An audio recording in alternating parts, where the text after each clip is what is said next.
And we have 4 comics to review today. Let's start off with the Gotham City Sirens, issue 9. Paul Dini is back, and Gullah March never left. And we begin at the very beginning. The cover actually does kind of a neato Watchmen kind of trick, where it's not just the cover, it's the first panel of the story. Pretty cool. And what is that story? Well, the Sirens are just going about their day, trying not to be evil, and just hanging around. And somebody drops a dead person in the middle of their pool, obviously trying to frame them, because who would thought that a master thief and 2 psychotic killers would kill someone? But they didn't kill this person, so they want to find out who tried to frame them. Because, you know, to be honest, they are trying to see about being on the right side of the law. Meanwhile, you know, Riddler himself has been, you know, struggling with that issue as well. You know, they're kind of hinting that Riddler might fall off the wagon in recent issues of the regular Batman book, and in this issue too, there's tiny hints. I personally hope he stays. I really like the idea of him being a private investigator on the side of good for the wrong reasons. I think that's a really interesting notion. And you know, to be honest, if I was getting my ass kicked for like years and years, I'd probably consider a new direction. But anyway, that's a side note. Very good. 5 RAM chips. And Madame Xanadu issue, where are we? We're at 20. We're in let's see, is this called Fall of the House of Cards or Broken House of Cards? I never get that right. Part 5, and it is written by Matt Wagner and Jarrell Jones, who's drawing it. And let's see, we're still in the flashback, giving us the back story, the more advanced backstory on the relationship between Madame Xanadu and her evil sister Morgana.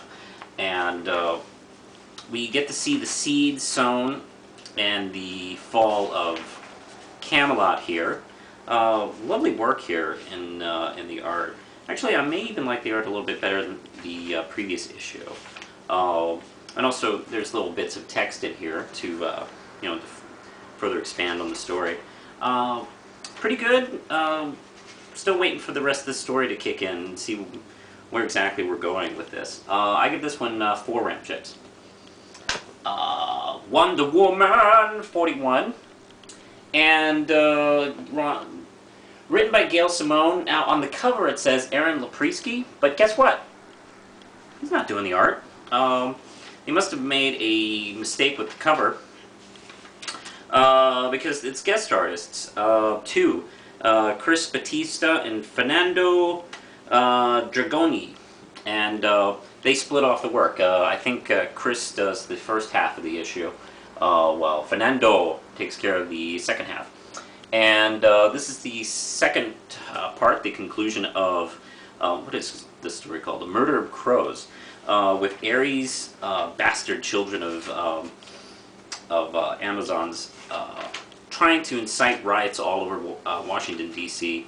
in order to attack her. And of course they are able to inspire Power Girl to fight her. And the way Diana breaks up that fight is pretty good, actually, and it falls within her usual kind of character. The second half of the issue, I don't know, I'm not crazy about Fernando's art. It almost, I don't know. It looks a little like, I don't know if this explains anything, but it reminds me of kind of early 90s DC art, where a lot of the art in those books weren't that particularly great. I don't know. I didn't really care for it. And almost, in a weird way, makes it feel like a Silver Age book. I don't know. Not particularly a fan of the art of the second half. And of course, Gail's doing her usual great character work.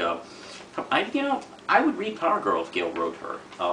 there's this very funny bit where she stops after the fight to get some hot dogs, and she remarks that maybe she should eat these in private because she doesn't want to end up on a paid website. And she mentions that she was eating a ice cream cone in public one time and made some geeks very rich. Very funny. This is 4 round chips. And I am getting interested in looking for new books to read. I feel like I'm reading the same 4 or 5 titles over and over again. And I barely read any Marvel these days. So I decided to... I've been hearing some great reviews of the X Factor work, and I love Peter David, and I realized I'm not reading any Peter David stuff since the She-Hulk book got canned. And I did enjoy his previous work on X Factor in the 90s. It's just the problem is, it's an X book. I'm not sure if I really want to jump into an X book again. They're so complicated. You know, the X-Men books are so complicated and have continuity folded upon continuity with retcons upon retcons. It just... I feel like a non-comic fan looking at comic books. That's what I feel like looking at the X-Men universe. It's a universe within the Marvel universe that's just... has a language all of its own. And, but I enjoy Peter David a lot. He's one of my favorite writers. And I dug the whole premise of X Factor, and I enjoyed quite a few of the characters with Jamie Maddox and Strong Guy, and you know, quite a few others. And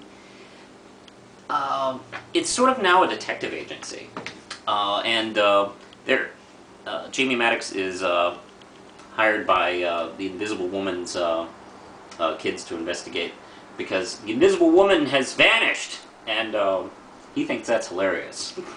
It's like, hey, wait a minute, I'm writing that down. I've never seen this character. The daughter. I haven't been reading I haven't been reading Fantastic Four in a long time. I know she exists, but this is the first time I've seen her in a scene, and she's very funny and frighteningly intelligent.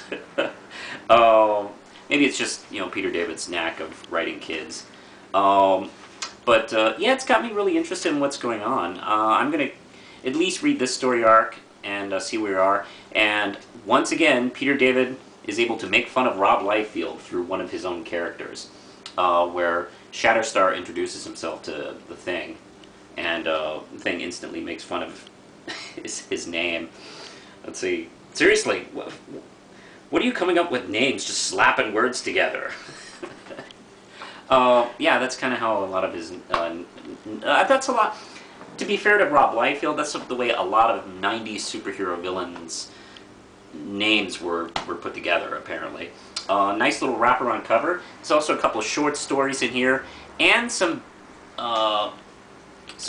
backstory profiles on the characters to get you caught up. So, you know, this is a good time to jump into it. But, I mean, I'm reading Monet's backstory and her connection with Penitence. How does one keep up with this? This is crazy talk. So you can imagine my trepidation, but I'm gonna keep reading for the time being. This is 5 round chips. That about do it for now. Push the button, Lindsay.